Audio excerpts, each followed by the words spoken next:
Bienvenue sur Diamond in the Sun, la chaîne des passionnés de trésors numismatiques. Aujourd'hui, une incroyable découverte. Une simple pièce de 2 centimes d'euros espagnol, 2,05 € espagnols, qui s'est récemment vendue pour la somme folle de 8 500 €. Une valeur incroyable pour une pièce si modeste en apparence. Qu'est-ce qui explique ce prix record? Une erreur de frappe? Une rareté unique?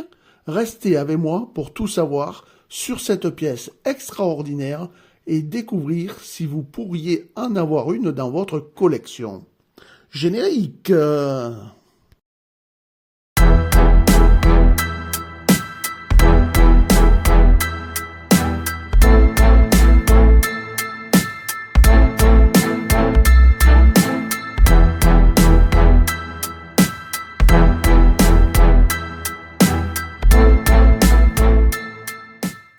Caractéristiques de ces pièces sont les suivantes. L'émetteur, c'est l'Espagne. Le roi, c'était Juan Carlos Ier, de 1975 jusqu'en 2014. Ce type de pièces, ce sont des pièces courantes, et les dates s'échelonnent de 1999 à 2009, celle qui nous intéresse étant de 2002. La valeur faciale était de 2 centimes, 2,05 €. La devise en euros depuis 2002. La composition, c'est de l'acier plaqué cuivre, le poids 3,6 grammes, le diamètre 18,75 mm, une épaisseur à 1,67 mm, sa forme est ronde, la technique est une frappe à la presse et son orientation est une frappe médaille. Des idées cadeaux de Noël pas chers, c'est le moment d'en profiter.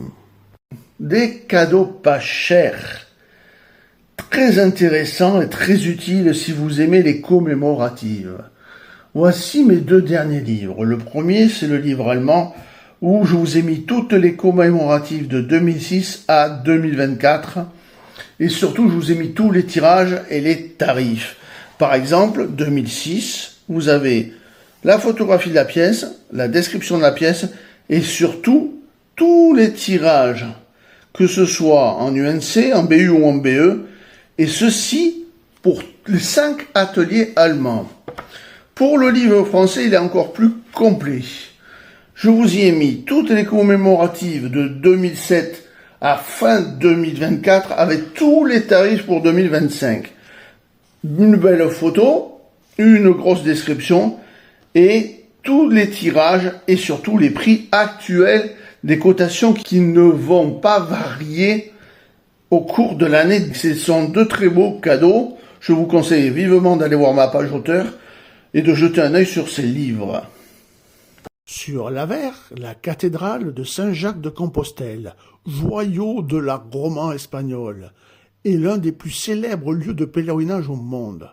La basilique cathédrale de Saint-Jacques de Compostelle, en espagnol et en galicien Cathédrale Basilica de Santiago de Compostela, fait partie de l'archidiocèse métropolitain de Saint-Jacques de Compostelle et du site du patrimoine mondial de Saint-Jacques de Compostelle en Galice en Espagne.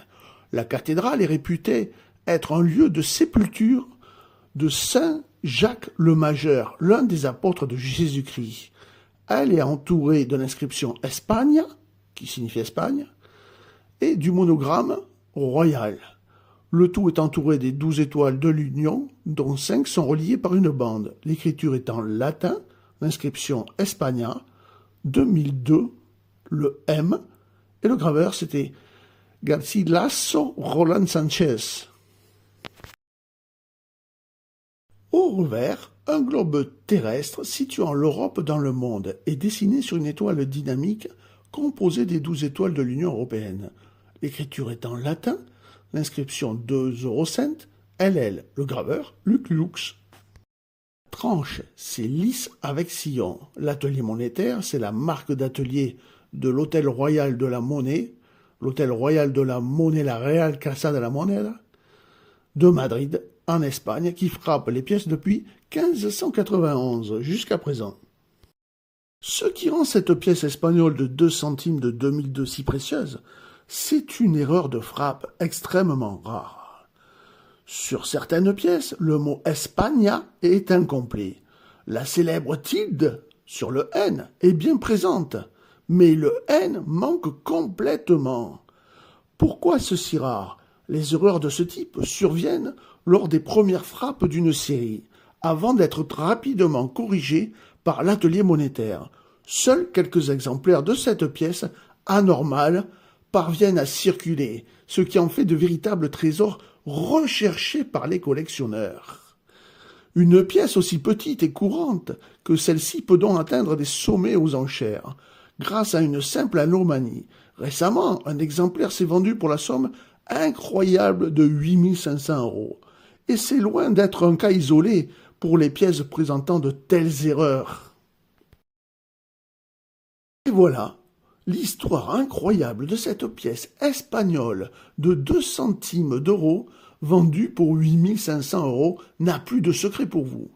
Une erreur de frappe rarissime peut transformer une simple pièce de monnaie en un véritable trésor. Alors, pensez à vérifier vos pièces avec attention. Le prochain jackpot pourrait bien se cacher dans votre porte-monnaie.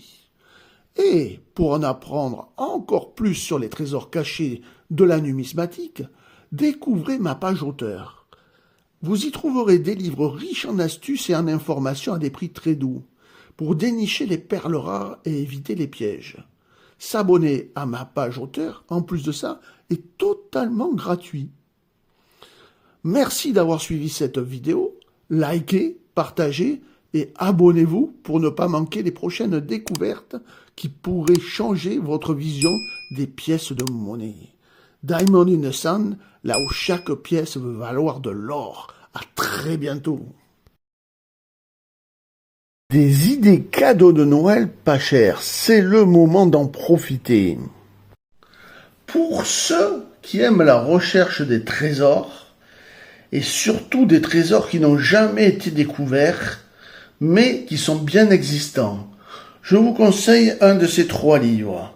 Le tome 1, le tome 2 et le tome 3, voire même les 3. Je vous mets pour chaque tome des explications, sachant que je vous mets un département avec un trésor.